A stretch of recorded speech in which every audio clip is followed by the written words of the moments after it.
There's a silent killer out on the water, and it's called carbon monoxide poisoning. Carbon monoxide is a colorless, odorless, and tasteless gas. It comes from engines, gas generators, cooking ranges, space and water heaters. Carbon monoxide poisoning symptoms are similar to seasickness or alcohol intoxication.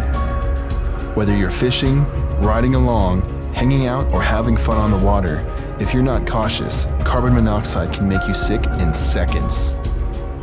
In high enough concentrations, even a few breaths could be fatal. So turn off the engine. Know where and how carbon monoxide may accumulate in and around your boat. Because if you can smell exhaust fumes, carbon monoxide is present.